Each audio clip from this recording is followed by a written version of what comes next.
Harlem Shake.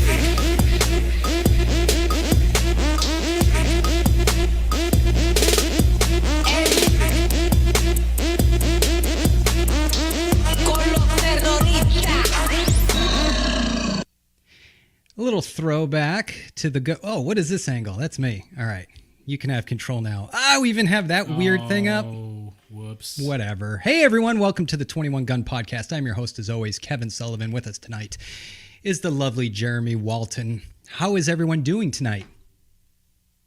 They didn't say. I know. That was a little throwback from 7 years ago, the Harlem Shake. Do you remember that? I remember being obsessed with it because I saw somebody, I think it was the Swiss Guard or somebody, some group was doing it. And I was like, this is awesome. And then I found that. I'm like, we're going to have a little throwback tonight to those good old days. That's what being a civilian.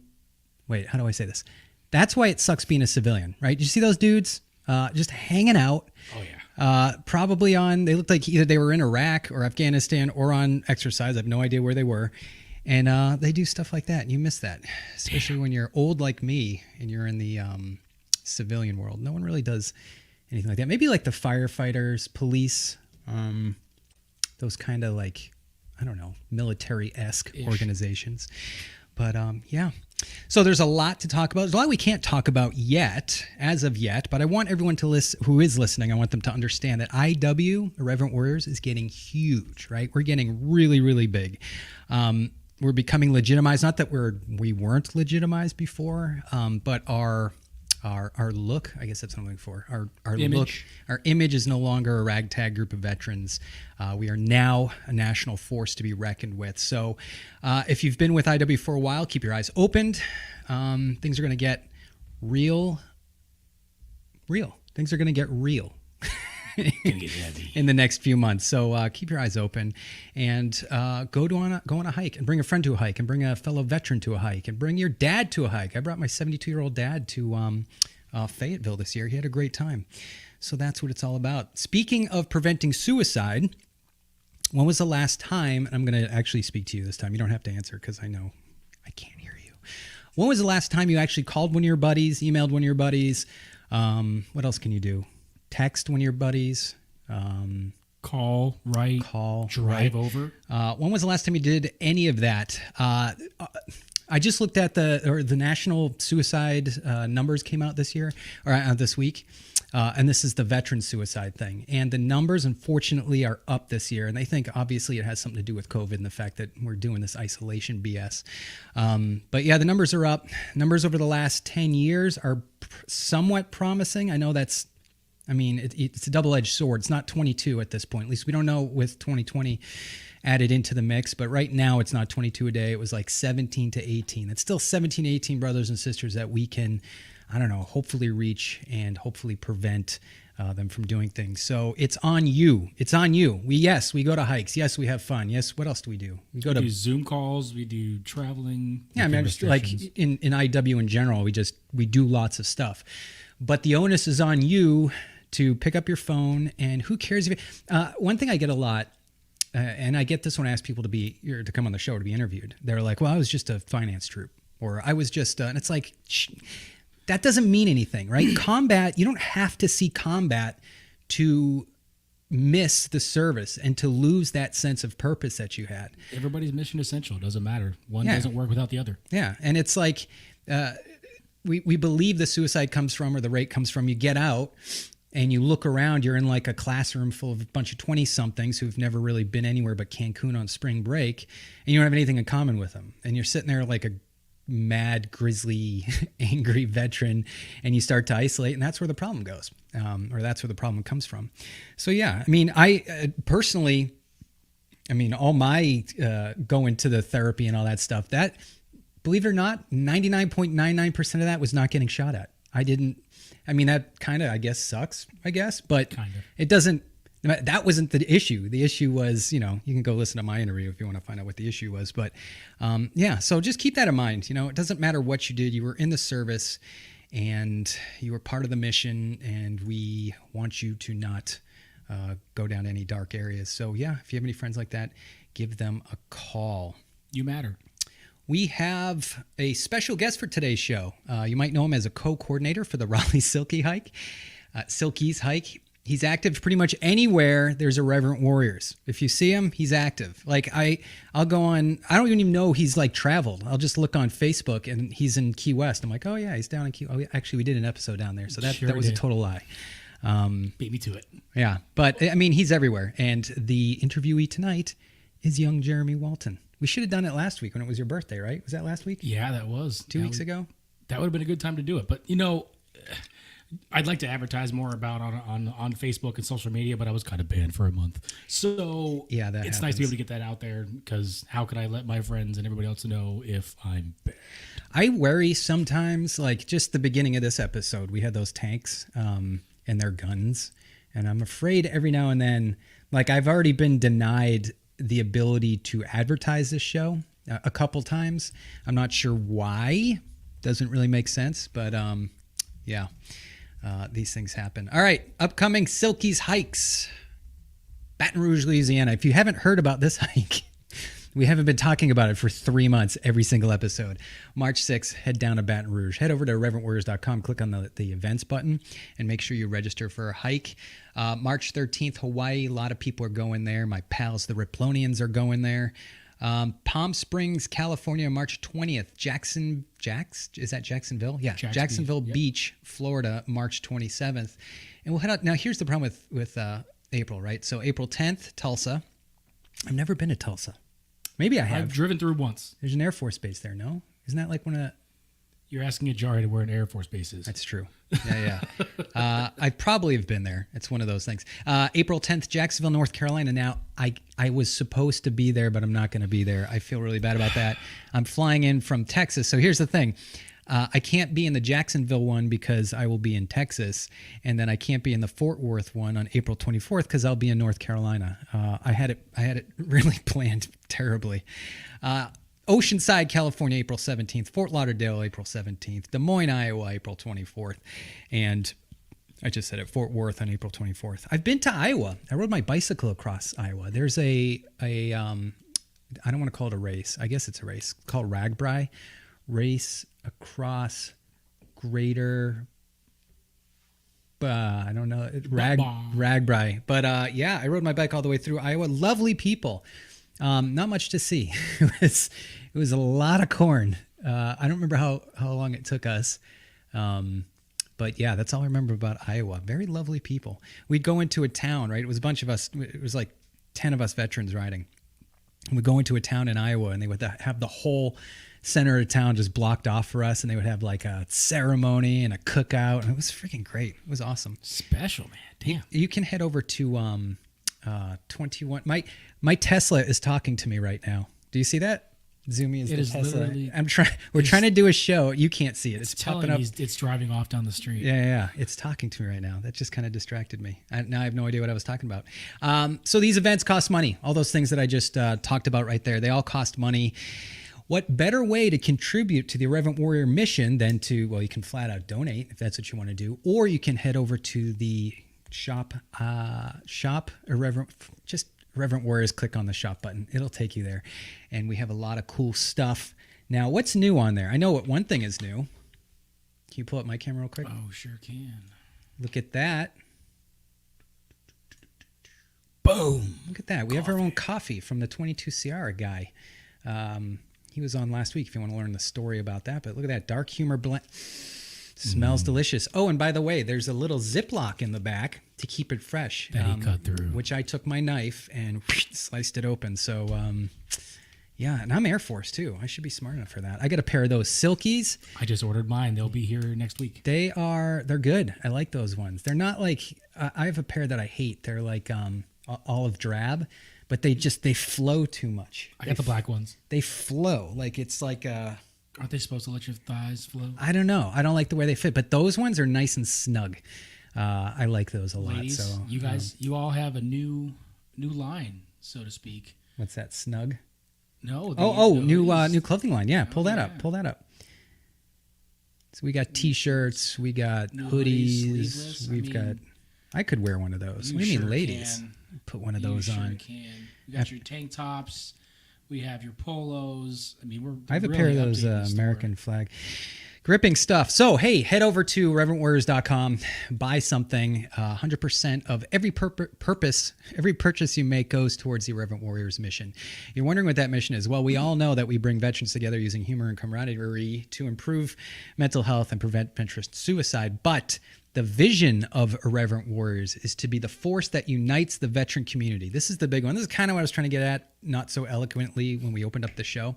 The vision of Irreverent Warriors is to be the force that unites the veteran community and drives a healthy culture within its members through creative engagements, events, and strong veteran-based support networks. We'll be known as the catalyst for improving the veteran outlook.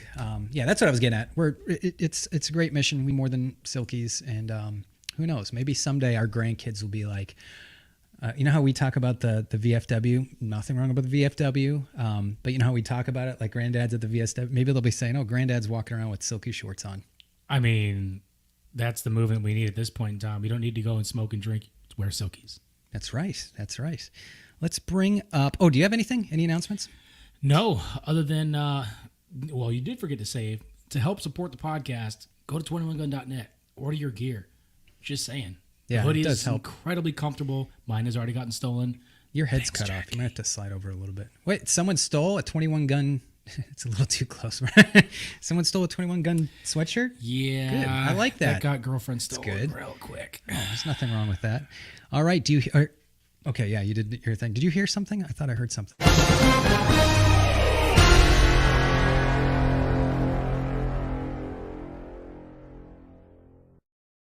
Welcome back to News Around the AOR. We got some good stories this week. This first story I am super excited about, both as an aviator. If you don't know, if you haven't figured out that Sully is an aviator, but I am. Boy, I didn't plan this out. I'm trying to move. Oh, screw it. I'll just put it over there. That's my spot. We'll figure it out. The Wolverine. Air Force has taken delivery of its first Beechcraft AT-6E Wolverine single-engine turboprop light attack aircraft. This is the first new attack aircraft we've had in like 75 years. Now, as an aviation purist, I think this thing is awesome. Can you blow that up at all? So this is, I trained down in flight school down at Randolph Air Force Base, and they had the Texan 2, which is a glass cockpit. For those who aren't aviators, a glass cockpit means all the instruments are like computer screens. Just beautiful, just a sleek, beautiful aircraft. Sharp teeth on it, man. Yeah. I thought to myself, I'm like, that would make a badass plane in like the 1940s, right? I looked at it because we used to see them flying all the time. I'm like, that is such a cool plane. And then I was like, well, they got the A-10s and they got the F-16s that take the close air support. We got the Blackhawks and all that stuff, but really nothing. This is kind of like a slower version of the A-10. Probably, I would assume, has, I don't want to get too nerdy here, but because it has a prop and it's a turbo prop, you have instant power, so your maneuverability is through the roof. Whereas if you have like a jet engine and you need to add power, it kind of winds up and it's like an elastic band. It's like, you get fast. This thing, instant power. Let me read the what's on it here. Texan 2 has been around a long time.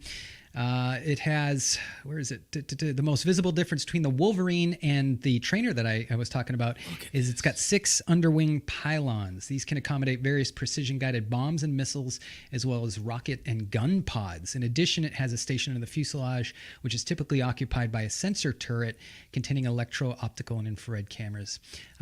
Yeah, I'm pretty excited. That's awesome. If I was going to ask my neighbor, he's an F-15 flyer, driver, whatever you call them. And I was going to ask him, if you had a choice to go spearhead this or the F-35s, would have been, and they would probably say F-35, but I don't know, man. As a purist, that aircraft's awesome. I mean, I think it looks sexy as hell. So I mean, I'm all for it. It's so cool. Here's the problem. So they bought a few of them, and it's like what they call a X program or whatever. So they're just figuring out what it can do. There's some great videos on YouTube. I don't think I left you a clip of one of these things just blowing away targets and just dropping munitions and stuff. It's really cool. But more than likely, they're going to end up just selling it to Brazil, or Brazil has one called the A-29. Everyone's tuning out now because I'm getting all nerdy here, but the A-29 is a pretty cool. Oh, there it is. Yeah. Yeah, we do have it. You gave it to me, remember? Come on. That's so awesome.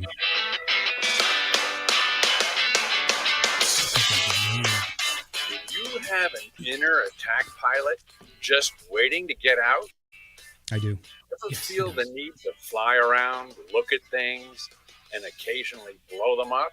Yes. I thought so. Then this is the airplane for you. It's Beechcraft's AT-6 Wolverine, powered by a 1600 shaft horsepower Pratt & Whitney PT-6, and designed for military armed overwatch missions, such as the kind used in special ops. The Wolverine is a design derived from Beech's T-6 Texan That's the trainer, Texan, yeah. but this is a combat airplane. Brandon. I paid a visit to Texan to get an up-close Love look. the shark's teeth. All right, you can turn that off. Strap it on. The C-130 used to have In the Air Force, some unit had shark's teeth on there. I thought that was cool. And then the Air Force decided that they don't like tradition. They don't like anything cool, and they squash everything you try to do. We used to wear our flight caps if you were, I don't know, like you wear it a certain way and you crush the back. It's called a cap crush, and it kind of fits sort of funny. And it's sort of like, it sounds so dumb now that I'm talking about it, but it signifies that you're a flyer. You're not. Got your special helmet on. Yeah. You're not it comes from World War II, where they used to fly with their hats on, and the headphones or the whatever intercom system that you would wear would crimp the hat, and then you always had that, and it kind of signified that you were a flyer. So that was our tradition. And then, gosh, right before I left, I remember this first shirt would just walk through the ranks and be like, excuse me, sir, your hat is out of regulation. And you're like, come on, seriously, dude? Just got done flying. I know. Or how about you let us have a little tradition? Not like, the Navy doesn't have any tradition. They have a ton of tradition. The Marines, Army, not so much, but Army, because they wear you got the guys who wear the beret. Yeah, well, no, the hats. They're going to be pissed. The hats, the cavalry hats. I don't know what they're called. Yeah. I'm sure there's a name for it. Stetson? I have no idea. But yeah, that's that. Hey, Fancy look shit. I found a really cool thing while surfing the internets. Damn it. They're called CREs. Can you pull this up? Now, I've been trying to get these guys to come on the show. These are crayons ready to eat. I kid you not. Now, they actually color. They come with coloring books. You can buy a case of them, or you can buy them individually, and they're fully edible. Ooh, see, 6 CREs, 1 jarhead red, 1 squid blue, 1 dogface green, flyboy yellow, puddle pirate orange, and space cadet white. That's awesome. I think that's a cool thing. So I'm going to get them on the show, and we'll have them talk about how they came up with this idea. What I want to see, I think this would be cool. I'm not sure where they're out of. What's that say right there? It doesn't. Pretty sure we could look. One of the hikes should buy a case of these and then hand them out, or like have people bid on them, or I don't know, do something. I want one, but I think you got to pick it up. That's the problem. Yeah, this guy, he's a jarhead. He created it. Oh, you can totally tell too. It's not a bad thing. So I thought that was a cool thing. So check them out. I don't know what's their website. Crayon, just put in crayonsreadytoeat.com. Crayonsreadytoeat.com. We'll give that jarhead a plug. Let's move on to the 10th Mountain Division training. Now, you knew we were going to talk about this. Had to. Probably the biggest news in the military last week. More flags than the Super Bowl. The 10th Mountain Division. So last week, a video circulated on Instagram and other social media platforms of soldiers training to clear buildings, a tactical maneuver used by troops to enter potentially occupied structures as safely as possible to eliminate threats. There's the key to eliminate threats and as safely as possible. Hey, P.S. 10th Mountain, you're not your own threat. Well, apparently you are if you watch this. So start playing it while I'm doing this here. So just watch with these. Oh man, it makes my stomach turn. However, the video showed soldiers blatantly flagging each other with their weapons on multiple occasions. One. Flag. Oh, yeah. Typically, when troops have to pass each other, weapons are pointed to the ground to avoid fratricide. Now, here's the best part. The command sergeant major, I believe, who it was, I don't have his name here, he said, "We will investigate it, we will take action, and we will retrain." Tyrannus. That is a guarantee. Make no mistake, that is not the 10th Mountain Division standard. I will fix it. Okay, Yeah, that's not anybody's standard. Yeah. Flag. Oh, just And you can see this guy here too, across the other side of the door. right He never behind rolled. him. No thought. And then there's one where right at the very beginning where his barrel. Look at right there. He just crossed right in front of him. And this is live ammo training. They're not freaking shooting blanks. They're lucky no one got killed. But yeah, so the command sergeant major says, I'm going to take care of it. We're going to retrain, blah, blah, blah, blah, blah. Shit rolls downhill. That tells me that that's a leadership issue. 100%. How the hell do you let a unit pull shenanigans like that and make it public and then say that you're going to fix it? Like it's no. You got to fix yourself. In fact, I think that command sergeant major, you could send me an email, Sergeant Major, if you have an issue with this. Captain Sullivan at 21. Yeah, I don't have rank anymore. Captain Sullivan at I don't care, you are wrong. Yeah, there you go. But yeah, man, if we bent metal on an aircraft, you would get what we called Q3'd, or I think that's what we called it. I can't remember anymore. If you were doing something stupid. But yeah, you'll be damn sure that your command is going to be going up there and standing before the man too. So I don't know, just scary video. I know a lot of you guys shoot, so take that as a lesson. Don't aim your guns at each other. I have no idea. Speaking of guns and training, what's the Marine gun training thing? What do you call that? In the Air Force, we call it once a year. We shoot off 30 rounds and have to hit center of mass at like 10 yards. We just call it the rifle range. Oh, I know. Isn't it like the qualification test or something? Rifle. The marksmanship qualification? Yeah, something like that. It's pretty much the same thing around most branches. Have you noticed? Yeah, I admit I can't shoot 100%. Have you noticed that there's a lot of changes in the military? They're changing a lot of stuff. Whether it be last week we talked about the physical fitness test and the physical fitness standards. Other things being the annual rifle qualification test. So pull up do we want to do the YouTube one? Here, I'll just read pull up the YouTube and I'll read the story. Weapons Training Battalion's mission is to enhance the lethality of individual Marines. Marine Corps marksmanship officials this week rolled out the final version of a new, more realistic rifle qualification course that will force Marines to put lethal hits on stationary and moving targets at the same time as they would in combat. Beginning October 1st of 2021, all active duty Marines and sailors assigned to Fleet Marine Force will qualify with the demanding new annual rifle qualification, or ARQ, a course of fire designed to assess how the shooter uses fundamental marksmanship principles to apply lethal force on modern targets with lethal zones marked on the chest and the head. Marines had previously used this is what it was, the annual rifle training, or ART, qualification course, which was created in 1907. Shit, that's like 114 years ago. Jesus. Okay. Do you know what? Do it. Change it. I'm okay with that. They used to have to do, dog and bee modified targets. I don't know what any of this means. At ranges of 200, 300, and 500 yards from the sitting, kneeling, and standing and prone positions. Which way were you a better shot?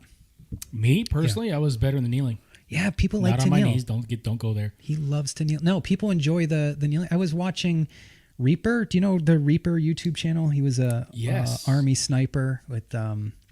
he's always on Matt Carricker's channel and all that. But I was watching him, and he said he would take most of his shots. I can't remember how many. He had a lot of kills. That dude was up there. But he took most of his shots from his knee. And I'm like, really? Maybe because I'm so unsteady. I don't know. It's just that brace of just sitting there on top breathing, of and you're doing this. Yeah. This is what messes with me. Laid down, the armor's pressed up against you. Yeah. And then everybody who doesn't know how to shoot lays it on something. We only qualled. I'm not doing Air Force any good. We only qualled on the M9. That was it. I never. Really? How about this? 3 combat tours in Iraq, shot at more times than I can count, and I've never even held a military. No, I have. We had to check it out, didn't you? Yeah. But I've never fired a military M16 or M4.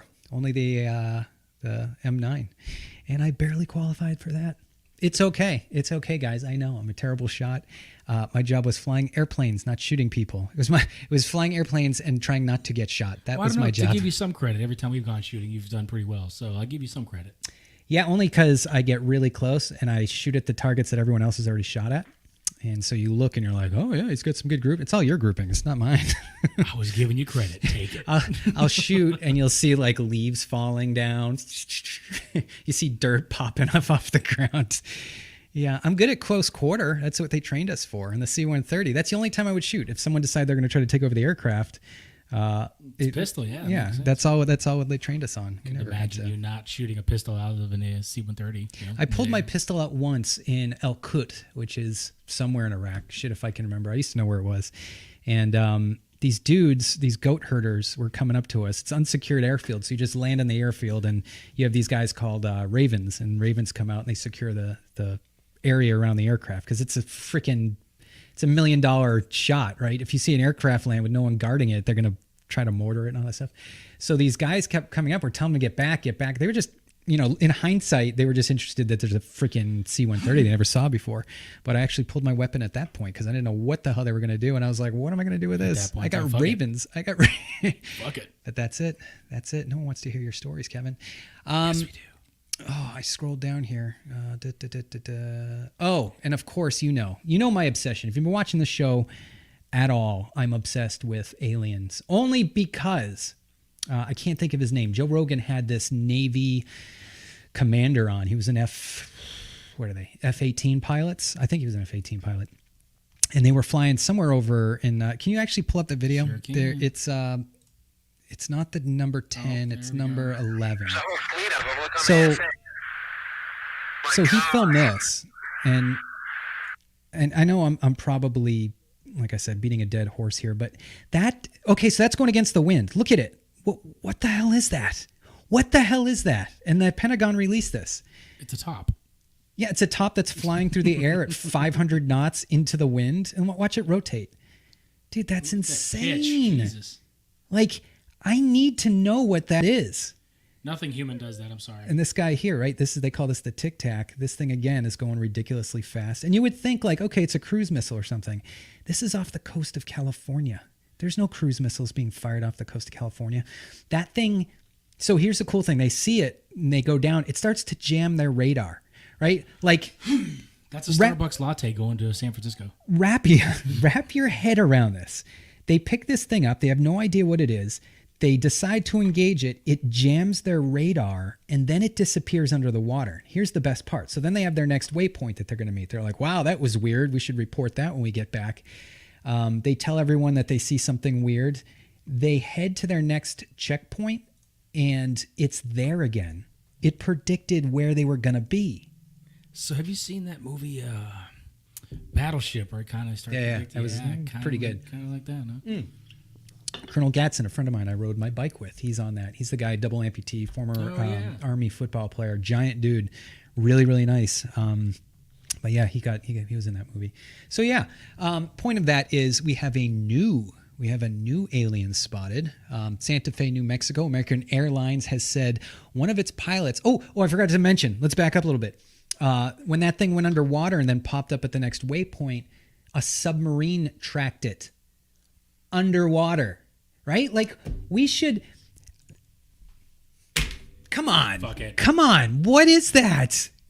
This should be like the number one news story right now. Okay? COVID's a cold. It should be this.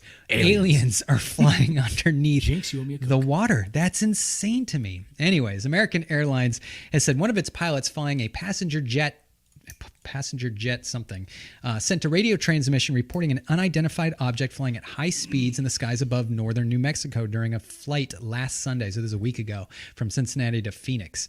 According to the pilot's transmission, this guy named Stephen Douglas, I don't know, this guy, there's a group of people out there that obsess, as I'm talking about it, that obsess over aircraft, and they monitor aircraft, they watch where they land, they record tail numbers. It's a bizarre thing. It's like they're like the train people. You ever see the train people? Yeah. So they're like the train people. But we used to see them all the time. If we flew into London, they would have, or not London. I can't remember the name of the airfield there, but they would have people, and you would see them with their notebooks as you're on short or final approach, and it's weird. So that's what this guy is. So I know that doesn't really make any sense, but he recorded the conversation, and he said, the pilot said to ground control or air traffic control, "Do you have any targets up here? We just had something go right over the top of us." This was flight 292. I hate to say this, but it looked like a long cylindrical object that almost looked like a cruise missile type of thing moving really fast right above us. There's something on the wing. Yeah. Something. I mean, do you know what? Officially, this is no longer the 21 Gun Podcast. This is alien talk. That's all we're going to do. We're just going to talk aliens all day long. First caller, you were abducted. No, just kidding. But still. Bye, Gustavo. Come on. That's pretty cool. What, did he just chime in? He's on, but I had to call him out. Yeah, He'd be the first one. He's like, do I get to kiss it? If anyone knows Gus, he is the smartest Marine that ever existed. Speaking of Marines, what time is it? Oh, it's 8:31. We got to bring on our guest. Let me bring on our guest. Hold on. He's going to be calling in here in a second. I got to switch over to StreamYard. Okay, let's see. Hey, are you here? Are you here, buddy? Hello? I don't know. He doesn't seem to be there. Let me do some adjusting here. Make sure. I'll text him to see if he's there. How do I do the... Now, guys, I'm running the camera here. See, there's me. And look. Hey, look, it's our guest. He just called in. That's pretty cool. Surprise. I'm going to pull up. Oh, dude, I'm messing up all the cameras here. Oh, no, you can't. No, that doesn't work. How do I shut off this camera? Can I do anything about that one? It says Sully in German. Just hit stop cam. Oh, I see. Hold on. I'll just go like this. Stop cam. There we go. Boom. There. This is all in my face. As I almost knocked the camera over. Yeah, so there's some sort of... Here, hold the bottom of... You're getting a weird feedback. Hold the mic at the bottom. And yeah, now hold it tight like that. Yeah, there you go. Now we have some... No jokes. All right, let's start. Don't talk as close because I'm getting a lot of... So, Jeremy, if you guys haven't noticed, this is a really weird setup for us. And I'm on the casting couch. And Jeremy's not listening to his own voice, so he has no idea what we're about to talk about. Shit. So, I would move it like another inch closer. Closer? Ooh, inches. Right there. Okay, Perfect. Should I do just... Yeah, we'll just do yours. I'm going to try to go back and forth with the cameras here. Kevin can do this. On this. So, Jeremy, you are a Californian. Tell me what it was like to grow up in California, I assume in the 90s. 80s and 90s, yeah. Okay. Born and raised, 14 years. Southern California, anywhere from Sierra Madre down to San Diego. So you moved a lot?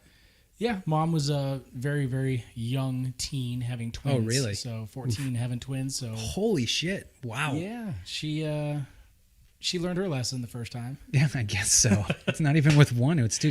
She didn't learn her lesson because then we had a little brother and a little sister. So was she living with her parents or? So I have an aunt and uncle who live out in California. They are considered my aunt and uncle, just because of I've known them since I was knee high to a grasshopper. So they've basically raised me. They took my mom and us in and basically helped raise us. That's crazy. I had no idea. California is as foreign to me as London, England, right? It's just as far. The culture is just as different from where I grew up. I've been there a few times, but I only know the what would you call that? The tourist version of California. Oh, yeah. I don't quite understand were you like into skating, skateboarding, and all that stuff? I was a big skateboarder, surfer. Nice. I mean, you name it. I started snowboarding as a kid. If I could get out and be on something that rolled on wheels that I couldn't crash and go to jail for, I would do it. Would you consider it a good place to grow up? Back then, yeah. Not to get crazy into it, but now I would not go back there to save my life. Yeah. Everyone's fleeing that state, which is unfortunate. There's so much going on. I mean, the prices have gone up, and I mean, some of the people can be nice, but... And Elon Musk, my best friend, who's now in Texas. Texas seems to be the place to go. I know. Except during winter. That's right. What were you like in high school? Like, were you a punk? Were you a jock? Were you a... Interestingly enough... you had frosted hair, didn't you? So I had natural dirty blonde hair, and then went to high school in Michigan. So 14 years old, mom packs us all up, engaged to some piece of shit Marine, is like, hey, we're moving to Michigan. And we're like, all right, cool. So here we go. Ended up in Michigan where there's no sun for like 9 months. So... hair turns dark, but yes, I used to have the blonde tipped hair, and then at some point I grew it out. It was just odd. Dude, let me show you. This is how I picture you. I don't know why I picture this. Hold on, let's see if I can do this. Oh, I should have gave you some photos. I had a couple for you. Okay, I'm gonna do share screen. Try to like fold that up a little bit and hold the wire. It's like loose, so it's giving a horrible How about feedback. now? Is that better? No, it's still feedback. Hold on, let me look. Hold on, everyone. We Stand have by. busted this thing. Yeah, you gotta just kind of force it. Gotta jam it up in there. Here we go. Let's two-hand it. Oh yeah, that works. That's perfect. Now it's absolutely quiet. Okay, so I'm gonna screen share here, and this is how I don't know why, I'm probably wrong, but this is how I picture all kids looking in camp. Can you? Oh no, you don't have it. Once you share it, I can see it. Yeah. Okay, so we will go with this skater dude right here. Yeah, that was kind of me, just not as wide. I mean, the side of my head was shaved, but Here we go. There's Jeremy and his boys. that was me and my friends, 100% growing up. Not gonna lie, I can't deny it. I skated a little bit in high school, it only was- because I had some we friends were- who skated. but- That's me right there. Yeah, with the backwards Seriously? hat. Oh yeah. Oh yeah. It's not legit me, but that's basically how I dressed. That's awesome. All right, let me pull this And down. then shorts all year round, and then get to Michigan and there's none of that. So that was a good, different bit of a change. Yeah. So California, how long were you there? Were you there all through high school? No. So again, I went through middle school, and then once I turned 14, my mom moved us to Michigan. So I went to high school just outside Detroit. Oh, what was that like? That was a culture shock. You go from Southern California to Detroit. It's a hell of a change. You go from sunny beaches and nonstop warm weather to 3-4 feet of snow, and everybody's an asshole. Were you pissed? Were you pissed that your Little mom pissed, moved you? little pissed, because you go from, hey, drop your surfboard, we're packing our stuff up, we're going to Michigan in 3 days. It was kind of a last minute change. It was definitely a culture shock, if you know what I mean, going from one into the other spectrum. So it was. I didn't know how to act. I didn't know how to speak. I didn't know how to carry myself. California, it's kind of relaxed, kind of cool, kind of hip, and then you get to Detroit, and it's you got to be looking over your shoulder. And Oh, I thought you were going to say something that you didn't want anyone to hear. I'm like, dude, you're that's live. you just look around and you just kind of unsure. That's kind of how it was. Yeah, that's got to be rough because it's not like you're just changing schools. You're changing. I mean, I've been to Michigan. I don't know much about it. I just know it's cold in the winter. And my dad went to MEPS there, probably the same place you did, down in Detroit. Yeah, well, it's in Troy, New York. Troy, Michigan. Oh, okay. It's in Troy, yep. Yeah, and there's he was one in Lansing, too, so. What were your motivations? Oh, well, actually, let's talk about high school. How'd you do? Did you High struggle? school, I was a B student. I did my best to try and keep up. I had a twin brother, so being through school, it was trying to keep up with grades and trying to help my brother out and make sure neither of us failed. We were the kids from California, so everybody assumed that we were smart. Clearly not the case. But once I got to my junior year of high school, senior year of high school, it just came down to life was easier. I think we're gonna do a quick mic change. No? I was going to get up and do a mic change, but that seemed to quiet it down. All right. I just unplugged that, and now we seem to be okay. Growing up, I was a band nerd, so I played baseball and was in band. Wow. Oh, yeah, that's right. You play trumpet, right? I played trumpet. I do with my daughter as well, still to this day. How does now me, I like all the different versions of mental health and I was fasting last week. I like to do all these weird things. Music, because I play guitar, I find it to be I don't know if it's the structure of it or whatever, but it calms me down. Do you still use it as an avenue for feeling good?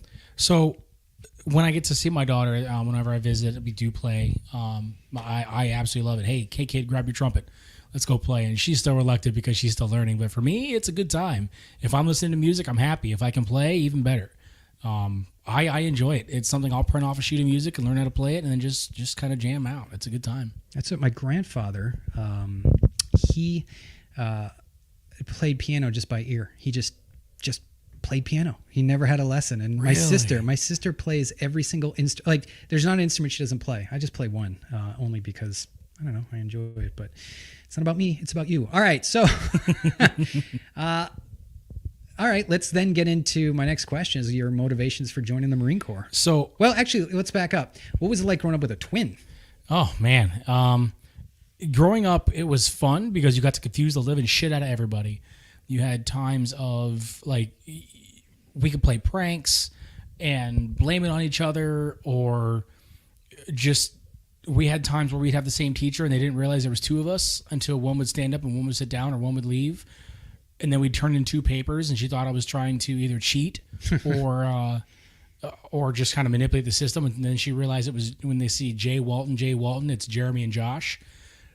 That was fun. We had a good laugh for a while until the run ended, and then we had a new teacher and start again. Did you ever have any of that? Because, I just talked about aliens. So did you have any of that weird ESPN? I mean, could you... That twin feeling you could feel if they're hurt? Kind ask. of. It's weird to explain. Like, you know if your brother's hurt or if he's upset or if he's feeling something, or if God forbid, I stub my toe and your brother's like, man, my foot hurts today. It's weird. I don't understand how that works. It makes sense, right? So I think about it in that's like making all sorts of noise. Yeah, it's coming loose. That's why. Here, let's try to plug this one in. Sorry, everyone. This is how we go until we get a producer. Plug that one in. How's that sound better? Yeah, as long as you don't shake it. Just sound good. If you shake it more than twice, you're playing with it. All right, where were we? Twins. Oh no, I mean, because I have a friend that was in college with me, and her twin sister was in London, England, and she got hit by a car because she did the whole I look out. You look and instead of looking left and like whatever. This happens a lot, I guess, where they drive on the wrong side of the road. But she got hit, shattered her pelvis. Her sister. She was at school or something. I don't know what it was, but she had severe abdominal pain, went to the emergency room, called the mom. The mom's like, oh, I got two daughters in the emergency room and one's 2,000 miles away. And she's like, what do you mean? She's like, your sister just got hit by a car. So when I heard that, I'm like, man, that's crazy. So I actually have a story about that, something similar. So I am 12 at the time, and you're just starting to figure out girls. And Lisa Wong, I'll never forget this girl. Asian girl, really long black hair. She used to live on the corner of the street from where we used to live at, and I'm riding my bike down this hill. And my brother's in the house, and I'm just riding along with a couple friends, and I see this girl. She looks out, hey, Jeremy, and I am beat red, like, oh, she said hi to me, and I look over, and then wham, back of a pickup truck. Oh. I come home. My brother's like, man, my chest hurts. I don't know why. And I come back from the hospital. My mom had to take me. I busted a couple ribs, broke my broken arm. And my brother's like, yeah, my chest hurts. I don't know why. And I come home in a cast. My ribs are all bandaged up. I don't understand how that works, but dude, yeah. I fully believe the brain it's almost like a antenna. And you can pick up this. Got that ESPN. I'm a PA. I'm a man of science. Just let me think things like this, please. It's what helps me get through the day. But it's like an antenna, and if you tune it right in certain ways, just like you would any antenna, you can pick up different things. And there's no reason at the subatomic level, when you get down to the fact that humans we're just made up of molecules. Oh, and each molecule is made up of an atom, and each of those atoms are made up of subatomic particles, and those things, like the quarks and the whatever they're called, I don't know, I'm not a subatomic physicist, but they act so weird. We don't even know what they do. So why not? How and where they connect? Two people, yeah, maybe you're the same person and you're sharing the same. Who knows?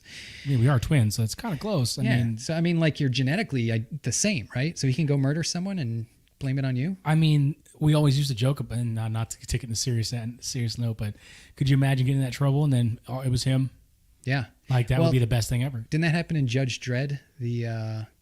Oh yeah, brother? Rico. Yeah. Yeah. Rico killed someone and he used Judge Dredd's pistol. Yep. Because they have the same DNA. That's right. Holy shit. I can't believe I just pulled that out of my ass. Showing some sign of age there, huh, Kevin? Yeah, that's right. All right. So you ended up joining the Marine Corps. What was that? Were you just like, I don't know. Tell me the whole thought process of getting into that. I mean, growing up around San Diego, you grew up around Marines. My mom dated Marines. My dad was a Marine. I never knew him, but it was kind of ingrained in my brain. It was either go to college or join the Marine Corps. And I joked for a while that I'm going to join the Army or something different. And I had, my mom kept telling me, join the Marine Corps. You will regret if you don't do anything else. Be the best of the best. That whole jarhead mentality. And I finally went down to MEPS as soon as I was done in high school. And 2 weeks later, my twin brother and I joined boot camp together. It was it was kind of inevitable. Like I talked about it throughout high school. I cannot tell you how many times my friends would tell me to shut the fuck up. We know you're joining. And then when we did the graduation, they do the whole award ceremony. Hey, they got grants. They're joining the Marine Corps. You just see everybody rolling their eyes. We know. Yeah. And of course you do it with your brother. Yeah. So my twin brother and I joined same time, same platoon. That was fun. Mark Simmons, who's also one of the Marines from the IW family, we went to boot camp with him. And it was weird catching up with him last year at the Wilmington hike, but seeing two of us, you have our drill instructors who did not realize that, oh my God, there's two of you. And it took them a whole month, almost a full month, because us running back and forth through the squad bay, and then you get the drill instructor, hey, come back. Walton, come back. We look exactly alike, especially at this time. We're much skinnier, clearly. And it wasn't until they get face to face and they see you, they're like, quarterdeck now, like, fuck. I can't believe they put you guys together like that. Is that typical? Yeah, if you sign up as twins, typically they'll, especially if you chose the same job, you're gonna go at the same time. Did you guys have the same job and everything? No. So I went in as originally as motor T, and then became a combat engineer, and then my brother chose motor T just straight out the gate. So because we stuck with the same job out the get go, they put us boot camp. Mm-hmm. He got delayed just because he got hurt. And then once I got to my unit, went through sappers course and became an engineer, it was just, I got to have that whole dual MOS thing, which is very rare. Where was your first station? My first duty station and only duty station in the Marine Corps was Camp Lejeune, North Carolina, 2nd Combat Engineer Battalion. Which is why you're here. And where was your brother's? He was 2nd AAV Battalion, Amphibious Assault Vehicles. He was out at Courthouse Bay at Camp Lejeune. Oh, wow. Okay. So you guys, now he's not here anymore, right? No, he is currently in Michigan still. He went back to Michigan. Yeah, he got removed from, or not removed, but he separated from the Marine Corps on his terms. I won't disclose that information, but he got out of the military and then went back home. He's been home ever since. All right. So then you get to your first duty station. How long? What year was this? I guess that's a big question. 2003. This is 2003, and then going into 2004 because I finally got to my first duty station at 2nd CEB the beginning of January, February 2004, something like that. You asked me dates, I couldn't tell you. I could tell you the day I got in. Do you know what's weird? I was at Pope Air Force Base over at Fort Bragg. I'm sorry. But at the same time, I arrived on station February of 2004. I think that's when I. Oh wow! Isn't that crazy? Damn. We both moved into the same area at the same time. Yeah. And to think he never stalked me for it. Yep. And I only lived here temporarily because our ops tempo was so high. We were always gone. So when did you first deploy? And I assume at the time it was all Iraq, right? Yep. Fallujah. Yep. Yeah. And then I got they're like, hey, who wants to go? And I figured if I'm gonna get voluntold, I might as well volunteer. So it looks better on my ass if I just said, hey, I'll go, I'll do it. Yeah. And deployed to Fallujah, did the invasion. So that was 04. 04. I was there. Dude, I'm telling you, we probably crossed paths, which is really weird. I mean, you were in the air. I don't know if I could fly. We were flying people in and out. I know. We were flying into TQ, which was Al-Taqatum. Yeah. So we flew into Fallujah through Al-Taqatum. So. Yep. And that's where we did our medevac missions out of. That's where we did resupply. It's where we swapped out a meth. I mean, it was really cool. I really enjoyed. I mean, you look back, and we talked about this when we started. You look back on things, that sucked, and bringing injured people wasn't the funnest thing. But still, I look back on it, and I would go back tomorrow in a heartbeat. Yeah, if I had the chance to do it all over again, knowing where it led to, and we all say this, but I truly, knowing that the injuries and the mental shit that I've been through and the life experiences, I would do it all over again. 100%. Just to experience it. Yeah, without question. Yeah, because where would you think about that? Take those experiences away. Where would you be? Like, I'd be some shithead who works at a desk somewhere, being like, I could have joined the military. I'd be that guy stuck at home. I'd be stuck on the couch on a dead end job, probably working at Chili's or something, and had no life and trying to suffer through school. Yeah. I knew college wasn't for me, and the military was the only thing I wanted. I wanted 20 years. I wanted the full service. I wanted to serve my country. And that was my drive was 9/11 had happened a couple years prior, and we were still dealing with the effects of that. And then once that kicked up, I'm like, fuck it, here we go, let's do this. I remember so I was living down in Boston, and I was talking to, I don't know, one of my buddies down there, and I was like, yeah, I'm going to join the military. And he's like, why? I was like, I don't know. This is boring. I want to go do something, right? This is right before 9/11. And I remember him saying, dude, just work at my company or something. You'll make enough money. You can just travel on your own whatever accord. You can have a sweet car like my BMW and I don't know, flat screen TV. I'm like, yeah, I guess. That's a lot more non-productive work as I see it. Personally, to me, if I was to go sit in a civilian job and earn all that, you've earned it, but I don't feel like I was productive enough to society or this country. And that was my drive. Oh, that's such a shitty thing to say. Not shitty, nerdy thing to say. You only live once, but it's true. I mean, how do you go from, man, I either I fix trucks or I blew shit up, or for those of us who've been through it, pulled the trigger to make sure that we had the safety and the comforts of our home. And what I do, I flipped burgers. Not that there's anything wrong with it. Sure, it's all decisions. It's choices, and that was not for me. And I could not see myself being productive to our society and our country and even a family one day and not do it. Yeah. So, did your brother deploy any time that you deployed? No, he did not. Okay. Was that because I know there's like rules and regulations with that, right? You can't put two. So that's only the case if my twin brother and I were the only kids in the family. So 2 twins, no other family members. They will not deploy one or the other at the same time.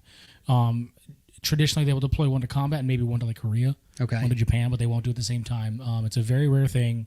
It does happen on the random occasion, like a green zone fob, which will happen, but they will not put both into combat at the same time. Okay. Now, were you injured as a Marine? Yeah. So I hit my first IED November 2004. I was doing a convoy into the pizza slice, and you can't find them all. I was driving LVSs, the old school, 870 gooseneck trailers, hauling a bulldozer to go knock some buildings down. And being engineers, we're either building stuff or knocking shit down or blowing it up. And we're going over the Euphrates Bridge. We got on the other side of the Euphrates Bridge, just past the Mayor's Complex, going into Fallujah, for those of you who know. We come past the checkpoint, and an IED goes off right on the other side of the bridge. Knocked me complete unconscious. It basically shot me up through the truck, hit my head, knocked me out. It had multiple scars, back of the elbow, hip, top of the knee. You name it. I got a bunch of scars. Is this the one where you had the piece of metal under your chin, or is that a different one? Yeah, that's that one. Okay. Yeah, because I remember you were trying to describe the truck to me, and I was like, it has glass on the bottom or something? So the LVS has a little looking glass in the bottom left corner where your left foot goes, and it shot through the glass and hit me in the bottom of the chin. And you didn't know, right? So my buddy's like, hey, man, don't look down. And what is the first thing you do when someone says don't do that? You do that. And I was like, ow. He gets stabbed. Like, what the hell's going on? Don't move. Okay. I'm looking around, and he's like, dude, you're bleeding. Okay, now I know not to move. So what now? I know there's like a lot of different angles here, because I also want to know about the weird thing that happened to your back and all that, or the infection. But before we get there. So do they medevac you out, or do you stay in country? No, they sent me to the MEC, which was just starting up, or not the MEC. They sent me to TQ. The second time was the MEC. That's 2005. They sent me to TQ, bandaged me up. I was there for about a month, and they sent me back. They started establishing bases just outside where's Bahia, known as Bahia. They started places like Hotel California. They started really establishing bases after the full invasion, and I continued to press on afterwards. And it was I didn't want to go home because they were almost superficial. They weren't something that would send me home. Yeah. There was no need for me to go back if I could just take a month and recover. Yeah. It was just some scars. Obviously, I didn't go out, and I went on a couple patrols. Nothing crazy after that. After that, it was just milk runs and transporting equipment, and that was basically it. Did that qualify you for Purple Heart? No, I actually because I didn't lose a limb. I do not have a Purple Heart. Oh, okay. Yeah, that's a weird thing. I have a good friend, that lieutenant, that was like that. He's like, if you didn't lose a limb, he's not put you in. Yeah, it's so weird. Like the Purple Heart's a weird thing because I have a buddy who's a PJ, and he was on mission, and I don't remember what happened to his helicopter, but it crashed on the mountaintop in Afghanistan, and he was dead. He was with the PJ crew, and these guys are the best. I freaking love PJs. So they kept him alive, and it took like a week. I mean, they had to walk this guy down the mountain. It's a harrowing story, but he survived. He's got TBI and all that. I mean, he was done as a PJ after that. But I mean, when you hear his story, no, that doesn't even qualify for a Purple Heart. It's like, that's insane. It's weird, the parameters on top of that. If you have a command sometimes that feels that you don't have the required enough injuries, even if you got a piece of shrapnel in the leg that doesn't require major surgery, or hacking something off, some just don't feel that way. I have a buddy, this will make you mad. I have a buddy who's a B-52 Navi or weapon system, whatever the hell they're called. I'm looking at you, David. He got hit with a mortar or something on the airbase. I don't know, wherever the B-52s hang out. And he said he got a scratch across the bottom of his chin, and his commander put him in for a Purple Heart. Wow. Yeah. I mean, sometimes you'll get that injury. You're like, really? Yeah. Like, come on, dude. I think because it's rare for flyers to get it, just because they can't really. Well, that makes sense because you got someone who's. So if you're doing your ground combat missions and you're bringing casualties and stuff on, I mean, sometimes you fly under combat, and I get that, but yeah. I mean, to a degree, I understand that. Yeah, I just think they were trying to make him a poster boy because. Oh yeah, sometimes if you look the part. Oh yeah, it's kind of a funny deal. So so you stayed there, you head back. Now what happened in 2005? So 2005, I end up. No, this is it's 2005. I end up paralyzed, with a crazy, weird virus. You've heard of Bell's palsy? Was this deployed? This was after I came home. Okay. And let's back up real quick. So you deployed in 2004. You come home. How long was your respite for? So 6 months, 5 months, 6 months. Okay. And then you head back out. And then I'm getting ready to head back out, and starting the training at the beginning of 2005, and I end up with this weird virus called Ramsey Hunt syndrome. It's like basically Bell's palsy, but on steroids. And it deadens the side of the nerves, but instead of just the face, it was the whole right side of my body. And I have a couple of guys who've seen the podcast that they would come and see me in the hospital, and basically I don't have, so I have to force it. I don't have a full smile. It's something I have to like concentrate on, and it's something I don't. So wait, you just woke up with it, or? So it's weird. So my twin brother can even vouch for this too. He was on there. He comes over one day. He's driving his duty vehicle as a Humvee. He's like, "Hey man, you all right?" And I wake up and my face was drooping. I can't talk, and I just in a ton of pain. And he's like, "Bro, wake up," because we were supposed to go to lunch, I think, something that day. And I can't feel a thing. My face is just completely drooped down. My eye is not blinking. My mouth is dry. Yeah. See, the first thing I would think of is Bell's palsy as a medical person, but that doesn't knock out your limbs. So it's based off the herpes zoster virus, which is basically you got herpes. It's a scab in the ear, it deadened the nerves, and it just shot through my whole body. Wow. So I was out for about 3 months. That's insane. I had to get back to walking, get back to training. I was able to do a PFT, able to qualify on the range just to make sure that I could physically do my job. And then I deployed again September 11, 2005. Okay, so it's before the one. Mm-hmm. Okay. This was training going back to Iraq. Dude, that's insane. So went back to Fallujah again in September of 2005, where I hit another IED in December of 2005. In Kuwait, right? No, this is in Fallujah again. Okay. So this was shortly after. So December 14th is, as some of you guys who know me, is who I wear my bracelet. My buddy Brandon Michael Presley. We were on a convoy and hit a daisy. He hit a V-bid, and there was a daisy chain, and that killed him instantly. He was a gunner. A piece of shrapnel went through his spine. He was as close to me as my own twin brother. We had been through a lot of bullshit. He and I were kind of like the black sheep of our unit, of second CEB, and it turned into just this great bond between us and those of us who serve with him. The last thing I remember is, waving by to make sure that we would be okay, and then the last thing I see is a pile of dust. Yeah. And that was not so much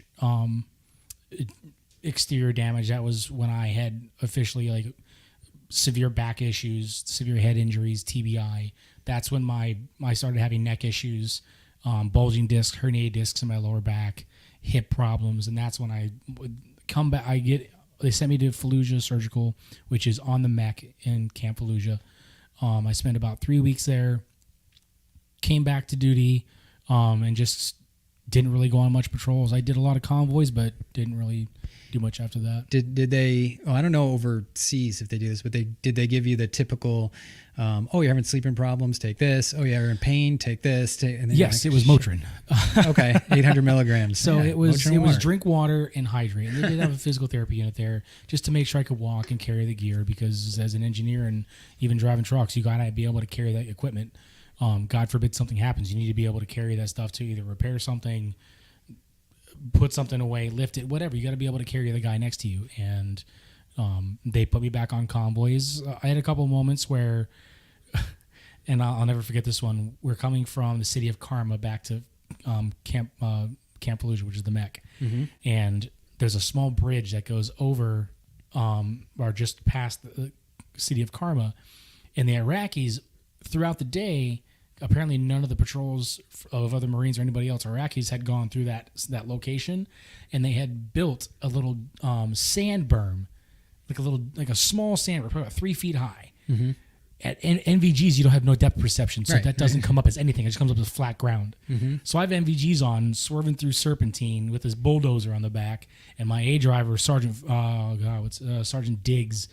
I'll never forget this guy. He's in the passenger seat. I kept telling him to put his seatbelt on, because in case if anything happens, if this truck rolls, you want to be secure. Mm-hmm. And we keep going. We get to the bridge, and all of a sudden, I just feel this heavy jar, and the truck just turns almost on its side and comes slamming back down. I look over and I see him just. Oh, he wasn't strapped in. Wasn't strapped in. He's flying. He's up in the center cab. I hit my head, knocks me out, and the truck just comes to a stop, hits the bridge, and it was just moments of like, what the fuck? Like, seriously? Like, they could have shot at us. They built a dirt berm to make sure I didn't drive. That's crazy. It's after 9. Holy shit. All right, we still got a lot to cover. It's all right. So obviously nobody's meant to be a Marine forever. You get out. What next? Like, what do you do? Like, what? So I got out, and so I had just gotten married, just had my daughter, and at that point in time, we were starting to figure out that I was not suited to be a civilian. My now ex-wife is like, "You're a shitty civilian. You need to get back in."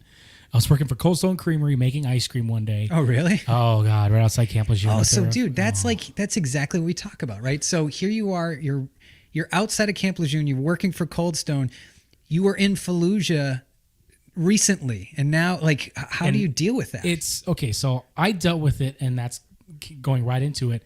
Is I know I have PTSD, I know I have issues, and I had this young Marine lieutenant, come in one day, and my now ex-wife was my manager at the time.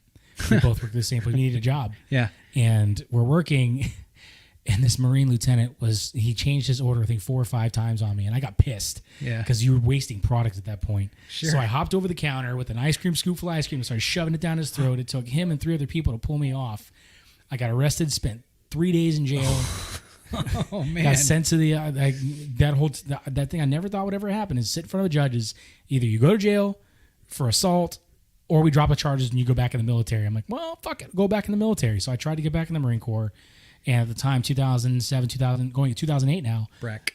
they just don't want Marines that have any kind of issues or that don't stay in. The reenlistment is almost impossible. Plus, they were drawing down the They forces. really were. They were firing second lieutenants out of the Air Force. Oh, These guys were coming in, damn. commissioning, working for 6 months, and they're like, nice, Gone. thanks for playing. Damn. You're Yeah. So on your own. I went back. This Marine gunny, he's fat Marine gunny, go figure. Pissed me off. I was like, "Fuck you! I'm going down to the Army's office, see what they offer." Man, how soon can you get me in? I can never remember the guy's name because I saw him twice. Yeah. The day I signed all the paperwork and the day I went to MEPS, and they got me $40,000 cash, choice of duty station, and choice and 1 rank up. And they fucked up my duty station. I was supposed to go to Fort Benning, and then ended up at Fort Drum at 7th Engineers. Up in New York. Up at 10th Mountain Division. Yeah. Go Nice. figure. Nice. Did you ever get to serve with the 10th Mountain? Or? Yeah, so 7th Engineers served on the 10th Mountain. They had just stood them back up in 2008. 10th Mountain wasn't around for a while. Yeah. So we ended up in Kuwait. I hit one random small IED, and then that ended my career. Which it's crazy to think about because it's Kuwait. They used to not let us arm our aircraft, meaning our defensive systems, in Kuwait because it would have upset the local magistrate or whatever. But that's insane. Like where was it? What? It was just outside of Kuwait City. We're leaving the city on a milk run. Someone just decided to hit a U.S. convoy? I was driving ahead. I was driving big crates of ammo and big crates of food out, and I'm leaving the city, and all of a sudden I just feel this jar, and then I'm kind of dizzy and hazy, but then my back started to go numb. The Het's a big old fucking truck. It's got 18 tires in the back for the trailer and everything. This thing's massive. Yeah. But when it's hit hard enough, it can jar you pretty hard. And after that, it was just nonstop back pain. I didn't get medevaced. I stayed in country. But once I got home, it was just my back was so bad I had trouble walking, and it put me in a wheelchair for a while. My back was pretty messed up for a while. I gotta get you in touch with my brain doctor, Dr. Gordon. Are you watching, Dr. Gordon? Help this guy out. So now you're back. You're a civilian again. What do you do? Like, what's your first? My first thought was, I'm home. My marriage had failed, and I'm not going to get into that. But marriage failed. Lost my career. I lost my best friend. My cousin died in Afghanistan prior to me getting out. I was medically retired. I lost everything. I had no purpose, no way to go. And I got to a point to where I was ready to end it. And I tried a few times. Thankfully, I failed. And I ended up at a part of a disabled sports program up in New York called Stride Adaptive Sports. And they got me into the program to start physically getting back to walking, along with being in the VA. And then they got me my service dog. For those of you who have met my dog, Alana, this dog saved my life. You know, you have that purpose of having a kid, but when she's with her mom and you're trying to figure out your own life, I had nothing. Wow. So I got my service dog, and that dog gave me a whole new purpose along with being a part of the organization. I started teaching snowboarding because that's what I love to do. And that kind of got me into the whole organization, volunteering with other veterans. And that kind of pushed me forward to being where I am today. I got to get you on the one wheel. I think you would like it. I'm going to have to try it. It's almost killed me a few times, but it's pretty sweet. It's just like snowboarding. Have you been able to snowboard over all this bullshit that we've been going through? No, the mountains have been closed. Every end of the year, March, I end up in Aspen with the VA. I go as a participant, but when they need an instructor, I help teach. Okay. And then on my off time, I'll go up to Jiminy Peak up in Massachusetts, a part of that program, and I'll teach every now and then. Dude, that's awesome. That's awesome. I love it. When did you discover the Irreverent Warriors? I figured, so it's 2016 was my first hike, Raleigh. She's not here, not watching, but Gina Simonello, everybody knows her as JC. I met her. I don't even know how I met her. So one day she said, "Hey, come join a fucking hike." And I said, "Sure." And then I almost didn't show up. It took her almost dragging me out of my house to get me to the hike. And that was at the Brick House downtown Raleigh. And I started off, and some of you guys know my story from that 2 years ago prior when you recorded it. I started off at my hikes with Raleigh, and I had no direction, just figured, well, it's a bunch of us getting stupid. Let's all just go on a hike and just bullshit. And that was my selling point, was getting back to the camaraderie, getting back to being a part of something that you really missed. And it's not so much being the military, it's being around like-minded people. And my like-minded people is y'all, military, those who are around us. Yeah. And I took a break for a while because I was still trying to figure my life out. Fast forward to 2018, I started hikes back up, and then I started, I met Russell. I met other people in the organization, kind of stayed in contact. And they're like, "Hey, man, we're starting Raleigh up again. Do you want to do this?" And I started my first hike in Raleigh. I don't even think I finished. I was in so much pain and just so defeated that I almost think I contemplated suicide after that. But it was JC and a couple others continuously saying, "Hey, stick with it. It's gonna be okay." Yeah. And then fast forward to picking up hikes. 2018 is when I'm now leading the hikes, being in front of the hikes where we have co-leads, being out front, able to finish these hikes now instead of not knowing if I'm going to make it to the end. And that was a day-to-day thought is, am I going to make it to the end of the day? If I can make it to the end of this hike, I can make it to the end of the day. And that was my concern. Once I finished the hike, I knew life was going to be great because no matter how busted physically or mentally I was, don't cry, Jeremy. I'm getting emotional here. it was that drive to be something better, something more, and that's what got me through the years, even till now. So if someone's watching and they're like, I've never been on a hike, I've never done anything like that, I don't know, I hate being, I mean, convince someone to go on a silkies hike. If you're looking to get out, if you're looking for a little bit of freedom from your mind, from your body, from your couch, from your house, there's no better way to do it than with Irreverent Warriors. If you can't do it with us, we'll make you do it. Because if not, what are we for? If we can't be there for each other to pick each other up, guide us through the hard days, then we're not doing our job. So it's to get to a hike, feel that love, that family, that direction, that purpose of ending the statistic. We have those days where we feel so down and out, and the last thing we want is you to be part of it or me to be part of it. Don't be a part of statistic. The best way to do it is get to a hike, reach out, and that's what I did. I reached out, and I finally found my purpose. I found my direction. Cool. Yeah, I guess that's it, man. We'll hang up with you, and we'll get. Actually, you don't have a microphone over here anymore, so just stay over there. Oh, I'll stay right here. Yeah, man. Another cool guest. What did you think, Jeremy? You didn't ask anything during it. Sorry, I should have asked you. Oh man, I should ask myself a question. So, what do I do with this twisted iced tea next? Well, it's like you're holding on to the microphone. It's like a bland background. This looks like a terrorist, like hostage video. Like you're giving a proof of life. Dad, I love proof of life statement. It's gonna be okay. No, it was good. It was good. So yeah, call, text, do whatever. Send me an email, kevin@21gun.net. Yeah, I mean, that's what we're here for. We're here to reach out. We're here to connect. We pull people out of isolation. We prevent.